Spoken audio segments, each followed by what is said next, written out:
Hello guys and welcome to a new video. This is going to be a pretty different video from all the others on my channel because I talk about phones, studio setup, desk setup and whatnot, but I have not talked about my video production setup for this channel.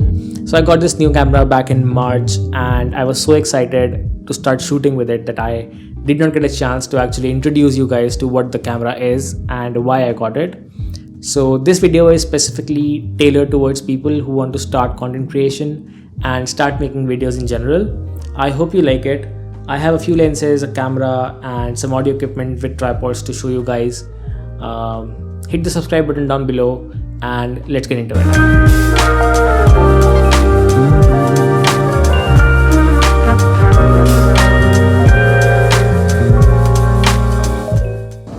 This is just $99.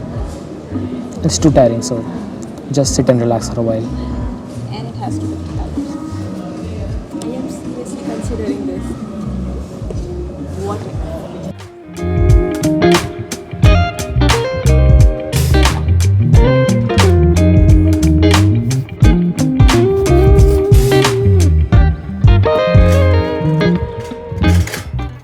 Okay, so that was a quick trip to IKEA that I needed to show you. So that was all shot with my new camera. I have been getting these questions quite a lot on my Instagram, that which camera do you use, how do you film your videos, and what does your setup look like basically.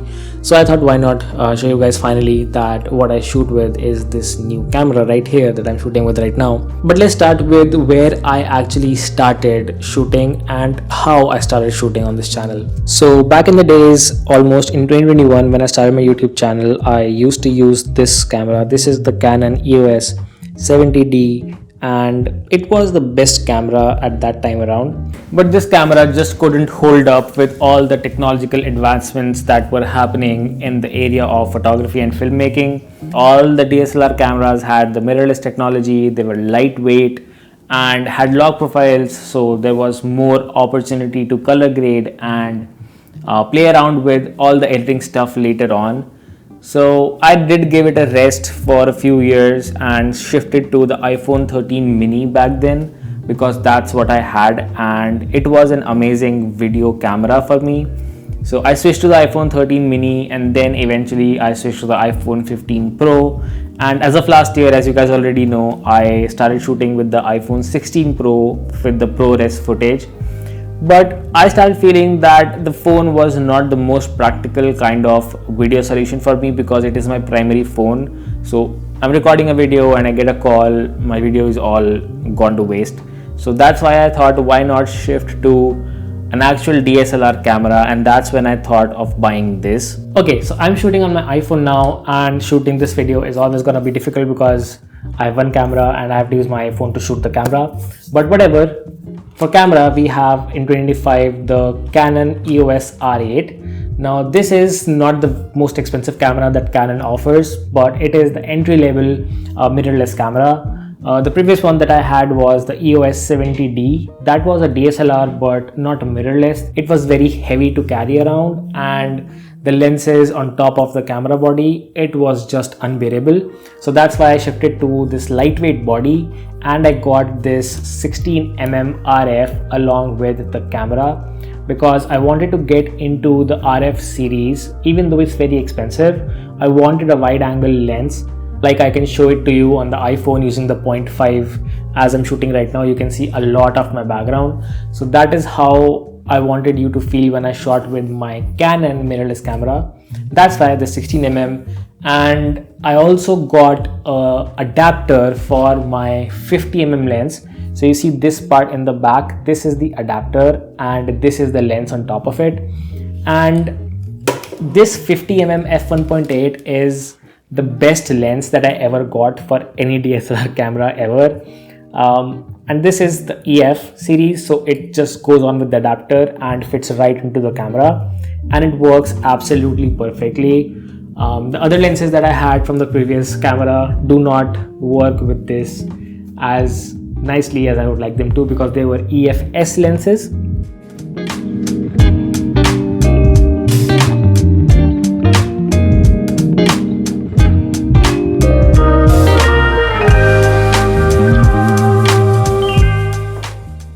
Talking about the audio, I used to have this Boya mic, which is a Chinese mic I bought from Amazon, on top of this camera connected with the wire all the time. Not this camera exactly, but my previous one, and it was a huge setup, and I was very conscious while recording in public because this makes it look like a very professional setup, and it just was not working for me, and the sound quality was also not that great. So I upgraded to the DJI Mic Pro last year, and this has been game changing because all I can do is attach this receiver on top of my camera, connect it to the cable, and turn this thing on, attach it wherever I want, and it records the audio wirelessly. The audio quality is crisp, and I can edit it in the post production process a little bit to make it sound amazing. So the audio setup is crazy with the DJI Mic Pro. The only downside is it does not have the noise cancellation inbuilt, so I have to do that in post production. But if you go ahead with the DJI Mic Pro 2, that is the latest version of this mic, you will get the noise cancellation inbuilt, so that is also solved for you. This is one of the best audio solutions that is out there right now, and this is my audio solution for now, and it works perfectly. But you know what they say, sometimes the camera and lens are not enough to bring out the best that the camera has to offer, and that is because you now know I have a 16mm f2.8 lens. That means if I go outside, the light will be too much for it. So there are three things that you need to take care of. The first is the shutter speed, second is the aperture, and third is the ISO. So when I go out, I usually shoot at 100 ISO because otherwise I can introduce some grain in my footage. Second, I do not increase my aperture, that is f2.8. I do not go above f2.8 because I need that bokeh and blur background in my background. And third is the shutter speed. So shutter speed should be twice your frame rate. So I always film at 4K 24, so that means I have to shoot at somewhere around 48 shutter speed, but 50 is the nearest, so I shoot at 50. So to counter the extra light that I get when I'm outside, I have this. Now this is a variable ND filter. Now what this does is, as you can see my face right now, and if I rotate it, it darkens. So when I'm outside and when I'm shooting with this filter on, I can darken the image so that the brightness is not there anymore, and you can actually see something while maintaining all of the settings of ISO, shutter speed and aperture. So this is one of the filters I have from KNF Concept. Now this is a very cheap brand from Amazon, and I do not recommend you getting this. I'm in the process of getting one from Polar Pro myself.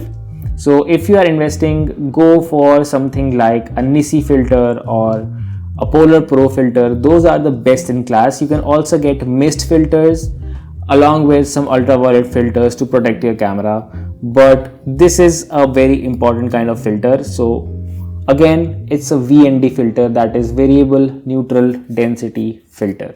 Now lighting is one of those things that can make or break your video. I will keep it really simple.